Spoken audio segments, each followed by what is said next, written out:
आज इस वीर शिरोमणि महाराणा प्रताप के जन्म दिवस के अवसर पर इस चौबीसी के गांव कुरथल की पावन भूमि पर हमारे मंच पर बैठे दूर से चल करके भागीदारी करने आए बड़े बड़े विद्वान और वक्ता और हमारे साथी जो आसपास के क्षेत्र से आए हैं और विभिन्न जनपदों से आए हैं, विभिन्न स्थानों से आए हैं, सभी के लिए मैं नमन करता हूं।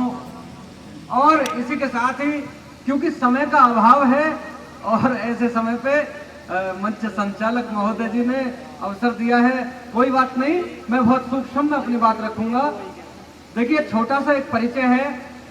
मैं उपेंद्र राणा साठा की भूमि से आया हूं, नोएडा दादरी से आया हूं इस कार्यक्रम में भागीदारी करने के लिए। क्योंकि मैं ऐसे कार्यक्रमों में मैं अवश्य जाता हूं यदि मुझ पर समय रहता है तो, चाहे फिर वो कहीं भी हो। तो बात चल रही थी कि इतिहास पर। देखिए, इतिहास ही मैंने अपने गानों में सबसे ज्यादा गाया है, ये बच्चे जानते होंगे, क्योंकि जो आयु में बड़े हैं वो बहुत कम हमारे गाने सुनते होंगे, क्योंकि मौका कम है उनका, बच्चे बहुत ज्यादा सुनते हैं। इतिहास का दर्शन मैंने करवाया है। हमारे समाज में ये एक विकृति है कि केवल महाराणा प्रताप और पृथ्वीराज के नाम को जाना जाता है, लेकिन मैंने 17 सम्राटों के गाने मैंने बनाए हैं, ये बच्चे जानते होंगे। हम उन्हें याद नहीं करते।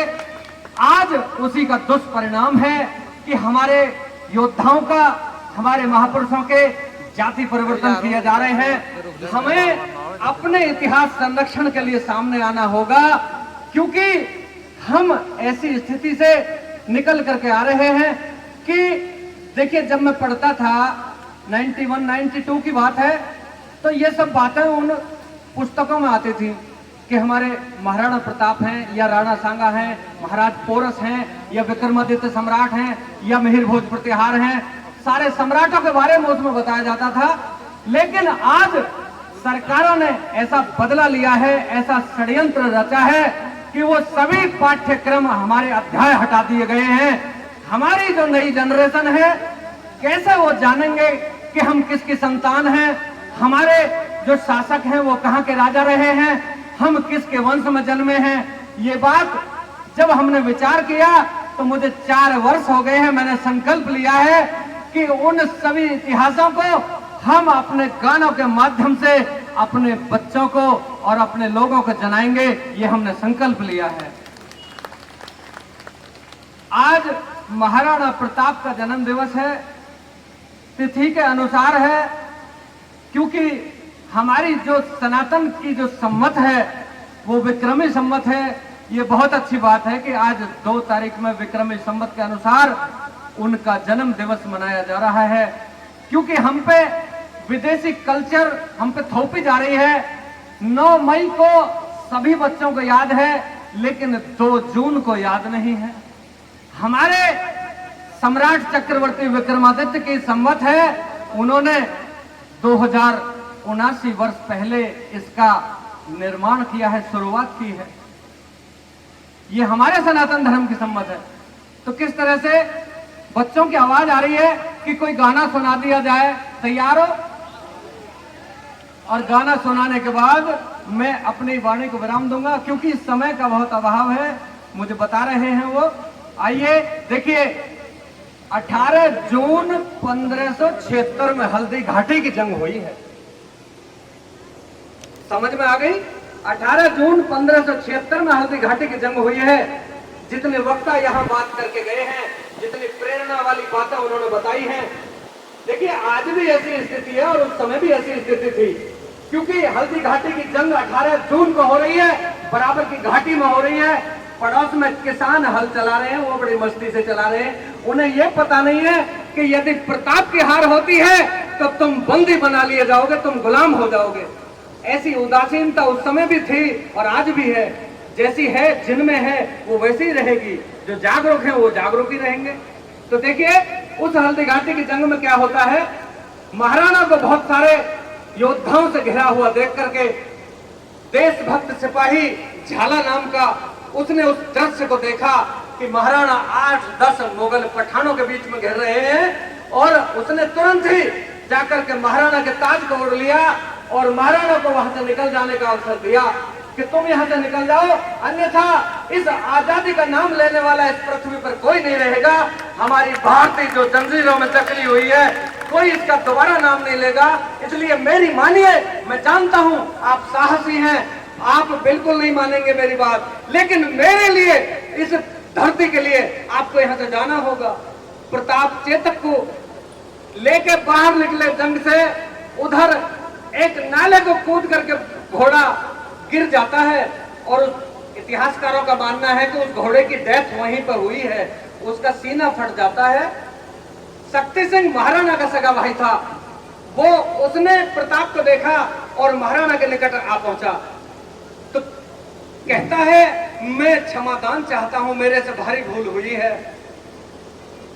तो क्या कहता है कि आप कहीं दूर चले जाइए, उधर से बहुत सारे फौजी जवान आ रहे हैं, आपको गिरफ्त में ले लेंगे। तो क्या कहता है, इस रचना के माध्यम से आप सुनेंगे। हो अरे महाराणा लौट जा, संकट न ओट जा, हो महाराणा लौट जा, संकट न ओट जा। ये वक्त तेरे इम्तिहान का, हीरा है तू हिंदुस्तान का। महाराणा लौट जा, संकट न ओट जा, ओ महाराणा लौट जा, संकट न ओट जा। झुक आएंगे पर्वत तुझको, रुक जाएंगे झरना, बढ़े चलो महाराज लीक में, हमें रेस का मरना। मैं भी सगा बेईमान का, दुश्मन हूं मैं तेरी जान का। महाराणा लौट जा, संकट न ओट जा। क्या कहता है शक्ति सिंह? क्योंकि वो कहता है कि मैं अकबर की फौज की तरफ से लड़ाई लड़ने आया हूं, इसलिए तुम चले जाओ, तुम बागी हो गए हो, शाही फौज के नजरों में तुम बागी हो। तो क्या कहता है, अरे मेवाड़ी महाराणा तेरा यो, बाजू कभी न थकेगा, भाले की चोट को चेतक की वीरता, देश न भूल सकेगा। सौभाग्य है मुझ शैतान का, हुआ दर्शन तुझ इंसान का। महाराणा लौट जा, संकट न ओट जा। अरे वो आई मुगलों की सेना, सावधान हो जाओ, और बुला रहे हैं देश के पर्वत,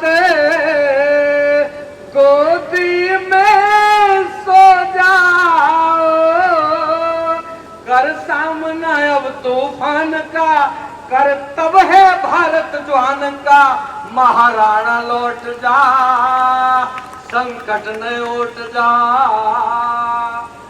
गुरु शरण दास भारत वीरों के, सदके कदम कदम को, और धन्यवाद है चले गए जो देश सौंप के हमको। जीवे तो जीवन आन का, जीवे तो जीवन आन का, न तो बने खाक शमशान का। महाराणा लौट जा, संकट न ओट जा। हो महाराणा लौट जा, संकट न ओट जा। इसी के साथ ही जय हिंद, जय भारत, जय महाराणा। एक बार और जोरदार तालियों।